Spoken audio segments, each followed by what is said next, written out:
Hello बच्चों, अभी हम आगे का देखेंगे चुनाव प्रक्रिया के आगे का। तो यहाँ पे पॉइंट आ रहा है चुनाव प्रक्रिया। अभी आपने देखा, मैंने आपको बताया पिछले वीडियो में कि किस तरह से उसके कार्य क्या है। ठीक है, निर्वाचन क्षेत्रों की निर्मित करना, मतदाता सूची की निश्चित करना, प्रत्याशियों से नामांकन पत्र भरवाना और उसकी छानबीन करना, चुनाव प्रचार करना, प्रत्यक्ष मतदान, मतगणना और चुनाव परिणाम, चुनाव से संबंधित विवादों का निराकरण, ये सारे कार्य जो थे चुनाव प्रक्रिया के थे। ठीक है, तो इस तरह से अगर आप ये याद कर ले रहे हैं पॉइंट्स ना, तो आपको समझने में आसान होगा। ठीक है, और इसके अंदर का क्या है उसको किस तरह से आप वहाँ पे एक्सप्लेन कर सकते हैं, लिख सकते हैं, वो आप अच्छे से कर लेंगे। आप 2-3 बार पढ़ोगे तो भी आपको चीज़ें समझ में आ जाएंगी। तो ये सारे उसके कार्य हैं, तो आप इसको देखिएगा। नेक्स्ट है आचार संहिता किसे कहते हैं। भारत में निष्पक्ष और न्यायपूर्ण वातावरण में चुनाव होने के लिए निर्वाचन आयोग द्वारा स्वतंत्र रूप से, ध्यान देना यहाँ पे कि भारत में निष्पक्ष और न्यायपूर्ण वातावरण में चुनाव होने के लिए निर्वाचन आयोग द्वारा स्वतंत्र रूप से जिन उपायों का कार्यान्वयन किया गया है उनमें जो है आचार संहिता, कोड ऑफ कंडक्ट का भी समावेश किया जा सकेगा। ठीक है, ताकि जो चुनाव हो रहा है वो पूरी तरह से क्या हो, निष्पक्ष रूप से होना चाहिए। ठीक है, उसमें किसी भी तरह का कुछ भी इधर उधर होना नहीं चाहिए। ठीक है, पिछले कुछ दशकों से निर्वाचन आयोग ने अपनी सभी अधिकारियों का उपयोग करते हुए चुनाव में जो अनियमितता पाई जाती है उनकी रोकथाम करने की कोशिश की है। समझ में आ रहा है कि जो भी प्रॉब्लम्स हुए हैं या फिर जो भी समस्याएं आ रही थी, ठीक है, उनको रोकथाम करने की कोशिश की है और उसी लिए यहाँ पे आचार संहिता भी बनाई है। ठीक है, अभी इसमें क्या होता है आचार संहिता में कि चुनाव से, ध्यान से सुनना, चुनाव से कुछ समय पहले और चुनाव के कुछ समय बाद, चुनाव के कुछ समय पहले ही, बाद नहीं, हाँ, राजनीतिक दल और मतदाताओं को चुनाव से संबंधित किन नियमों का पालन करना चाहिए, यह सारी जो बातें हैं वो आचार संहिता में स्पष्ट की गई हैं। ठीक है, आप लोगों ने सुना ही होगा कि नियम है कि जब इलेक्शन आने वाला है तो उसके कुछ टाइम पहले ही आपको वहां पे प्रचार जो है रोक देना है।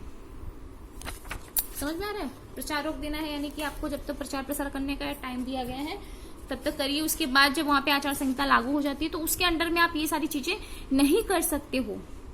तो उसके लिए थोड़ा पब्लिक को भी शांति चाहिए, वो भी अपना डिसीजन ले सके। ऐसा नहीं कि कल चुनाव है और आज तक आप वहां पे अपना ही प्रचार प्रसार करते जा रहे हो। तो ये सारी चीजें आचार संहिता में नहीं है। तो एक नियम कानून जो है आचार संहिता में बनाया जाता है, उन नियमों का जो है सभी प्रत्याशियों को पालन करना पड़ता है।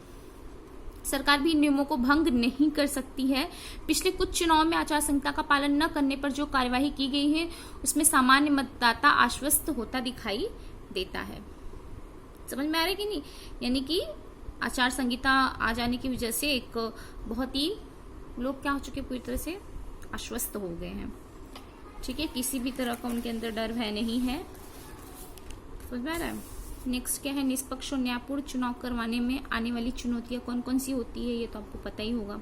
तो सबसे पहले हम देख लेते हैं, चुनाव के समय बड़ी मात्रा में पैसों का अवैध रूप से लेन देन होता है। उसकी रोकथाम के लिए निर्वाचन आयोग को कुछ उपाय योजना करनी पड़ती है। आपको पता ही है, चुनाव होता है तो हमारा ही प्रत्याशी चुनना चाहिए, आना चाहिए, हमारे ही दल जो है, हमारी जो पार्टी है वो जीतनी चाहिए। तो उसके लिए कितनी बड़ी मात्रा में पैसों का अवैध रूप से लेन देन होता है, ये सारी बातें आपको पता है। लोग एक दूसरे को नहीं, मतलब उनके द्वारा जो है पैसा भी दिया जाता है ताकि वो हमारे पार्टी में के जो मेंबर वगैरह हैं उनको वोट दें। समझ में आ रहे हैं, और नहीं तो फिर और तरीके से हेरा फेरी होती है। मतलब बहुत सारे ऐसे रीजंस वगैरह हैं, आपको पता ही है। तो इस तरह में भी जो निर्वाचन आयोग है उसके लिए भी कुछ ना कुछ वो उपाय योजना करती है। अब किस हद तक उसने कंट्रोल किया है वो तो देखने वाली बात है। नेक्स्ट क्या है, कुछ प्रत्याशी आपराधिक प्रवृत्ति के होते हुए भी उनको राजनीतिक दलों द्वारा उन्हें टिकट दिया जाता है, ये भी बात आपको पता ही है, और वो जीत कर भी आते हैं।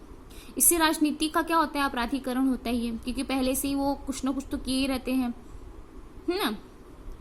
उनका अगर पीछे का देखा जाए हिस्ट्री, है ना, तो पता चलता है कि उन्होंने बहुत कुछ किया हुआ है, लेकिन इसके बाद भी उनको वहां पे टिकट मिल जा रहा है और वो जीत के सत्ता में आ जा रहा है। और सत्ता में आ जाने के बाद तो आपको पता ही है क्या होता है।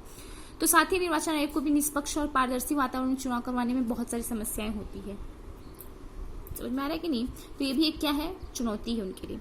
चुनाव के समय होने वाली हिंसा भी एक बहुत बड़ी चुनौती है, ये तो आपको पता ही है कि चुनाव के टाइम क्या क्या हो जाता है। चुनाव के दौरान होने वाली हिंसा की घटनाओं में वृद्धि हो रही है, उसकी रोकथाम के लिए सभी राजनीतिक दलों को आगे बढ़ के निर्वाचन आयोग को क्या करना चाहिए, उसके लिए सहयोग देना चाहिए, ताकि निर्वाचन आयोग भी निष्पक्ष रूप से जो है और न्याय रूप से जो है वहां पे ये चुनाव करवा सके।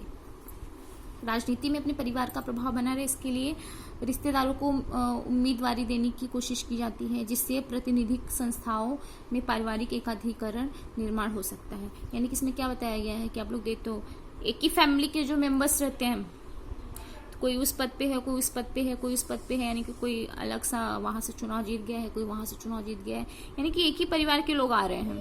तो इससे क्या होता है, बाकियों को मौका नहीं मिल पाता। ठीक है, तो इससे क्या होता है कि वो सत्ता में क्या हो जाता है, पारिवारिक एकाधिकरण का भी निर्माण हो जाता है। ठीक है, तो इसको भी जो है ये निर्वाचन आयोग के लिए क्या है, चुनौती है।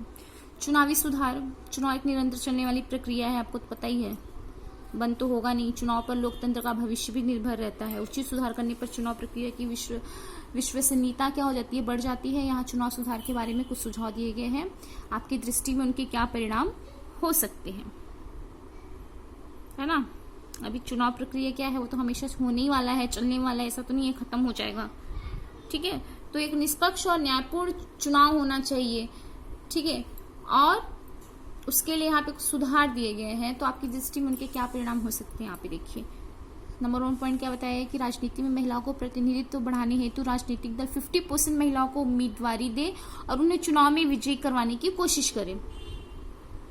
तो हो रहा है। ठीक है, तो इससे क्या रहेगा, महिलाएं भी आएंगी चुनाव में और वहां पे भेदभाव जैसी जो स्थिति परिस्थिति वो खत्म हो जाएगी। पर ये तो भी है, आपराधिक प्रवृत्ति के लोगों को राजनीतिक दल उम्मीदवारी न दे, इस संदर्भ में न्यायालयीन निर्णयों का सख्ती से पालन होना, ये भी बात सही है, बराबर है ना।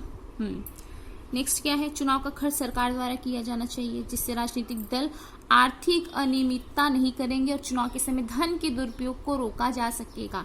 अभी देखो, अब चुनाव के खर्चे क्या होते हैं, वो लोग अपना पर्सनल खर्चा जो है वो करते हैं, तो इसमें क्या बताया कि खर्च जो है सरकार द्वारा किया जाना चाहिए, ताकि वो धन का दुरुपयोग न करे। अब इसके बारे में आपका क्या विचार है, ठीक है, ये वहां पे सोचिएगा फिर बताइएगा कि इसमें से कौन सा पॉइंट सही है, कौन सा पॉइंट सही नहीं है, आपको लग रहा है आपकी दृष्टि में, आपके हिसाब से। जनप्रतिनिधि कानून में भी उस दृष्टि से संशोधन करके आपराधिक प्रवृत्ति के लोगों को चुनाव प्रक्रिया से दूर रखा जाएगा, इसका ध्यान रखा जाना चाहिए।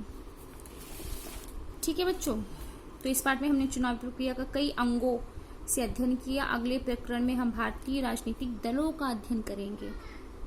ठीक है, अभी इसके साथ आपको क्या करना है, बीच में पढ़ना है। अभी देखो वीवीपैट के बारे में यहाँ पे बताया गया है, voter verified paper audit trailer, यानी कि जैसे और भी जो है सख्ती से इसका पालन होता है और निष्पक्ष वोटिंग वगैरह होने की संभावना ज्यादा हो चुकी है।